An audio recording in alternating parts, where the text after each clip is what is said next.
What's up with you guys? It's your boy West Coast. So yo man, this is my 5 points of the star, and that is 5 things the Dallas Cowboys can do to be able to successfully pull off the biggest upset of the season, and that is to go into Gillette Stadium and beat the 9-1 New England Patriots. So first thing, as you guys can see, the weather in New England is not going to be as good, but it's not going to be as bad as what I've seen in Dallas at times. The only kicker is you guys got to remember, in Dallas, we always play inside versus outside. But I'm just saying in general, they got horrible weather in Dallas. But on Sunday night, there's going to be some bad weather too. You're going to have about a 10 to 20% chance of rain, and it's going to be a 30 to 40% headwind going south by southwest. So that means that the wind at one point is going to be going really, really fast, going one way. So that means going this way, right? So with knowing that ahead of time, what I really want the Dallas Cowboys to do right out the gate is I want the Dallas Cowboys to almost let them win the kick. Let them win the coin toss.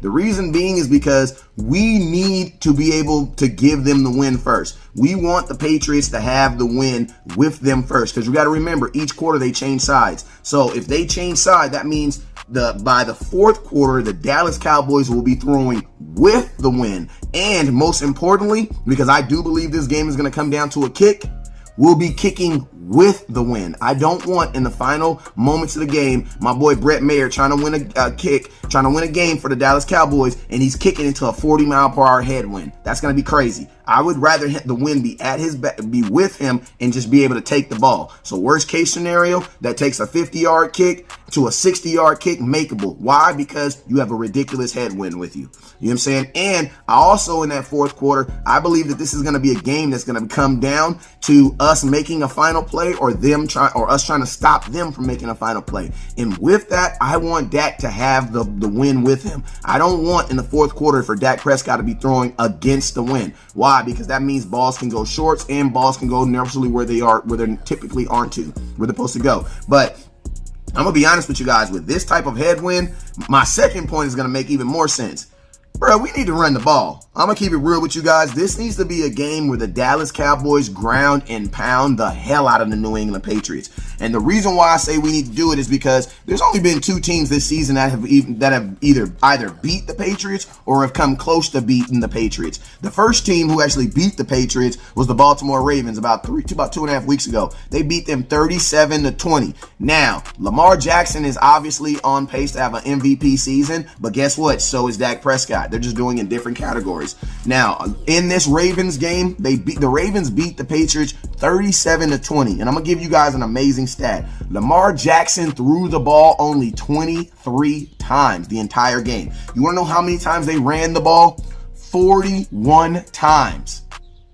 Think of that. The Baltimore Ravens ran the ball 41 times against the New England Patriots. And you know what they did? They beat them by 17. You had your running back Ingram having 115 yards on 15 carries. You had your quarterback in Lamar Jackson having 61 yards on 16 carries. Then you had 3 other guys that also carried the ball that got you to your 41. Now, with doing that, they were able to amass a total of almost 210 rushing yards on the day. So they were absolutely all over the Patriots. And I'm going to tell you something that the Patriots did not do. They didn't adjust. Now, something that now, as you can see, the running back and the quarterback was running. So that means that to beat the Patriots in New England, I'm going to need Dak Prescott and Ezekiel Elliott to both run the ball and be successful. And I'm even predicting it now. If Dak Prescott has over 200 yards and at least 50 yards rushing, we're going to win this game. I guarantee you we're going to win this game.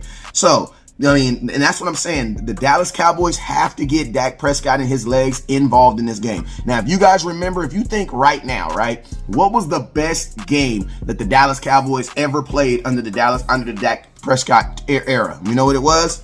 I'll let you think for a minute. It was the Cowboys versus the Jacksonville Jaguars game, the blowout in Dallas last year, right? The Dallas Cowboys absolutely blew out. And at that time, they were like the 4th ranked defense in the NFL. But we absolutely blew them out. Well, I'm going to tell you what else happened in that game. Dak Prescott rushed the ball 8 times for 86 yards. The defense did not know what to do. The Dallas Cowboys, we have to do that exact same thing in this game. Now, there's something that the Ravens did to try to protect their running game and to make sure that their running game always worked. And this is my third point. The Baltimore Ravens they did it about like 70% of the time in the game. But I'm telling you this, at least 50% of the game, we need to have at least a six lineman we need to have 6 men on the offensive line. Now, what the Ravens did is they did 2 different variations of it. One, at some points of the game, they put a 6th offensive lineman out. They literally just put another offensive lineman out there. And then on other times, you know what they did? They put a tight end and left the tight end up on the line of scrimmage. Or a lot of times what they would do, they actually had more than 6 people on the offensive line, because a lot of times what they would do is they would put a 6th offensive lineman on the line of scrimmage, and then they would have 2 tight ends off the line.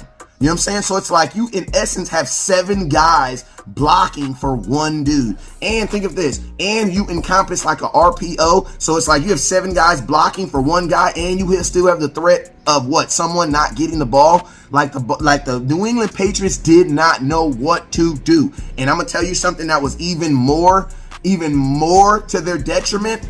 They didn't know how to adjust to it. They did not know how to adjust to Lamar Jackson in this bunch offense where they were literally just moving the ball all around on them. Also, on the flip side of Baltimore being able to run the ball, they not only did Baltimore always have 6 people on the offensive line, but they also did a good job on the defensive side of the ball of having 5 men on the defensive line. Because that's another thing. That's another one of my points. Like, we need to have 5 men on the defensive line at all times, and we need to have 6 men on the offensive line at all times. The reason why we need to have the 6 on the offensive line is, like I said earlier, so that we can guarantee our success in the run game. And I'm gonna be honest with you, that means at times you're gonna have to take a Pollard off. You're gonna have to take a Michael Gallup off the field. You might even have to take a Cobb off the field every now and then. But you guys got to remember, in a 40 South by Southwest headwind, you're not gonna be throwing the ball much anyway. You know what I'm saying? So instead of having a wide receiver out there just being a decor, put a 6 lineman in there and make them do something, make them block. Then you guarantee your success in the run game. Also, like I was saying earlier, we need to make sure that we have a 5th defensive lineman on the field. Now, a lot of times, and you've seen this in this Minnesota game, man, a lot of times Minnesota, they would literally have 2 tight ends they would have a tight end on the line of scrimmage, or they would have them off the line of scrimmage, basically giving you appearance that they had 6 to 7 guys blocking. And you know what the Dallas Cowboys did? We still rushed 4 down linemen. Like, come on. 4 against 7 is going to lose every single time. Dallas Cowboys, when we see that they're being aggressive about adjusting and putting 6 linemen or bringing these heavy tight end packages, switch the defensive front up. Switch it. Put a 5th defensive lineman. Put Covington in there. Let Covington also run. Why? Because 4 against 6 is always going to lose. Something else that we also got to make sure that we get involved in. This is my last point. Something we got to make sure we got to get involved is we got to make sure that we win the turnover game. This is not a game, and I'm gonna be honest with you, with this defense that we're playing, the number 1 turnover defense in the NFL, they are out there with the expectation of getting a turnover. And I'm pretty sure they're factoring that in when they're out there making plays. So the Dallas Cowboys really got to make sure that we take that element away from them. Because think of this, the Buffalo Bills turned the ball over 3 times, y'all. They had 3 interceptions and they still only lost by 6 points. And that wasn't even a touchdown. That was 2 field goals. So if the Dallas Cowboys are able to win in the turnover battle, take care of the ball, Zeke, I'm going to tell you right now, these guys are going to be looking to rip the ball out. So you got to make sure when you go down to the ground, you go down with both your hands on the ball. Why? Because these guys are programmed to get in there and try to get after the ball. So the Dallas Cowboys, we got to make sure that we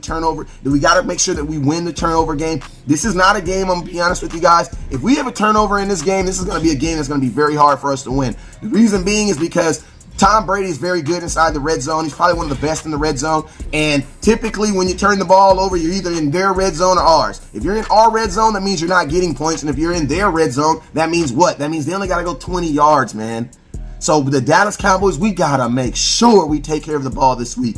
Last thing, and this is probably an extra caveat. I said this in my last video last week, man. The screen game. The screen game has to be effective with the Dallas Cowboys, man. Like, that is some of the biggest plays under the Dak and Zeke era have been on the screen plays. And the Dallas Cowboys have to find a way to encompass this into our offense. I'm going to tell you why, because they're going to use probably 13, 14 different variations of the same exact screen with Amendola, with freaking Edelman. Like, they're going to, I'm not Amendola, the other kid, but they're gonna do at least 3 to 4 variations of this screen game. And I'm gonna be honest with you guys, Dallas Cowboys, we need to make sure that we are ready and prepared for it. If we do these 5 keys, man, and Dak Prescott's over 200 yards and he runs for over 50 yards, man, I'm gonna tell you this right now, man, we're gonna leave Gillette with a dub. You already know what it is. Never look down because the star's up. Peace.